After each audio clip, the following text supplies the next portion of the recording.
103 ఎకరాలని ఇక్కడ ఆక్యుపై చేసుకొని ఏం చేశారంటే, ఈ ఏరియాలో కొంతమంది చిన్న చిన్న వాళ్ళు లోవర్ మిడిల్ క్లాసు వీళ్ళు రకరకాల పనులు చేసుకునే వాళ్ళు ఉంటారు కదా, వీళ్ళని టార్గెట్గా చేసుకొని ఒక 60-70 గజాల్లో సింగిల్ బెడ్రూమ్ ఇండ్లు నిర్మించడం, సింగిల్ బెడ్రూమ్ ప్లాట్స్. వాళ్ళైతే కొనగలరు. అదెంత 10 లక్షలు 20 లక్షలకి ప్లాట్ వచ్చేస్తుంది, 10-15 లక్షలకి ప్లాట్ వచ్చేస్తుంది. కాబట్టి లోవర్ మిడిల్ క్లాసు చిన్న చిన్న పనులు చేసుకునే వాళ్ళు దే కెన్ అఫోర్డ్ అనమాట. అట్లా చేసి ఇచ్చేస్తాడు. అట్లా 103 ఎకరాలు చేసి వీళ్ళు అనేక ఇండ్లు కట్టి ఇచ్చేశారు.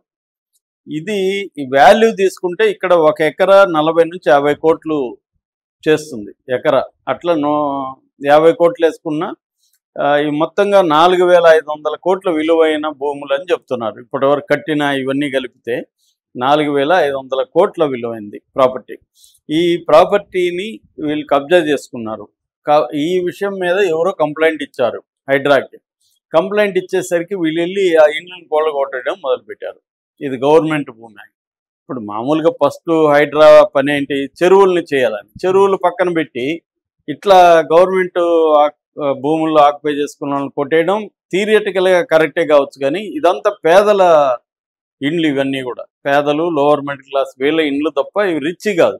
అమ్మిన వాళ్ళు ఏమో బాగున్నారు. మరి వీళ్ళకి ఎవరు పర్మిషన్ ఇచ్చారు, పవర్ ఎట్లా వచ్చింది, రోడ్లు ఎట్లా వచ్చాయి, తాగునీట్లు ఎట్లా వచ్చింది, ఈ పర్మిషన్లు అంతా గవర్నమెంట్ ఏజెన్సీసే కదా ఇస్తాయి. అవన్నీ పర్మిషన్లు ఇచ్చి వీళ్ళు కట్టించి పేదలు ఆ ఇళ్లల్లో ఉంటే వీళ్ళు వెళ్ళి ఇప్పుడు కూలగొట్టేస్తే సడన్గా వాళ్ళు ఏం చేయాలనేది వాళ్ళ చర్చ. వీళ్ళకి అమ్మిన వాళ్ళు ఏమో మంచిగా కార్లలో తిరుగుతూ వాళ్ళ బ్రహ్మాండమైన ప్లాట్లు కొనుక్కు వాళ్ళు బాగానే ఉన్నారు.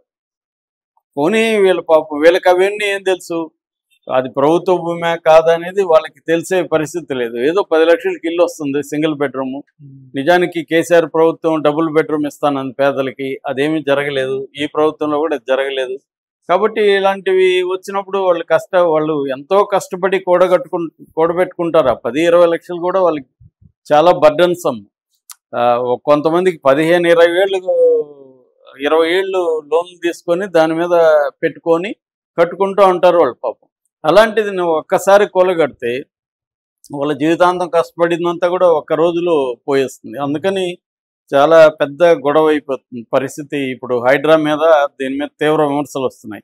అదంతా ప్రభుత్వ భూమే కావచ్చు, ఆక్యుపై చేసి ఉండొచ్చు, కానీ ఆక్యుపై చేసిన వాళ్ళని ఏమనకుండా దాంట్లో కొన్నోళ్ళని చేయడం అనేది కరెక్ట్ కాదు. కాకపోతే ఏంటంటే రంగనాథ్ ఆర్గ్యుమెంట్ మేము అనేకసార్లు చెప్తూనే ఉన్నాం, మీరు ప్రభుత్వ భూములా కాదని చూసుకోనండి, మీరు కొన్నాక మేము వచ్చి కూల్చేస్తామని చెప్తూనే ఉన్నారు.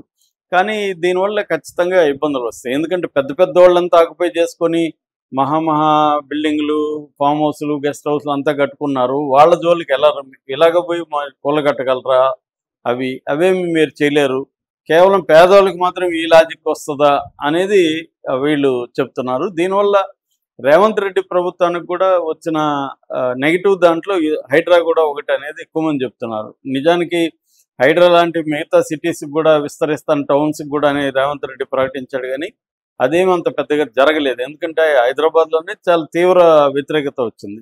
మూసీ అండ్ ఈ 2 ప్రాజెక్టుల్లో రేవంత్ రెడ్డికి కొంత సిటీలో వ్యతిరేకత వచ్చింది. ఆల్రెడీ సిటీలో కాంగ్రెస్ వీక్గా ఉంది, ఎందుకంటే బీఆర్ఎస్ బలంగా ఉంటుంది.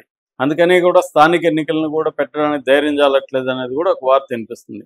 ఇలాంటి కండిషన్లో ఇప్పుడు ఈ హైడ్రా ఇలా పేదల ఇల్లు కూలగొట్టడం, గతంలో కూడా అనేక చోట్ల పేదల ఇల్లు కూలగొట్టడం, ఒకరిద్దరు ఆత్మహత్యలు చేసుకుపోవడం, ఒక పెద్దవిడ ఆత్మహత్య వైరల్ అయింది అప్పుడు. అలాగా ఇప్పుడు వీళ్ళు కూడా మేము ఆత్మహత్య చేసుకుంటాము అని బెదిరిస్తున్నారు. కానీ హైడ్రా మాత్రం వినట్లేదు.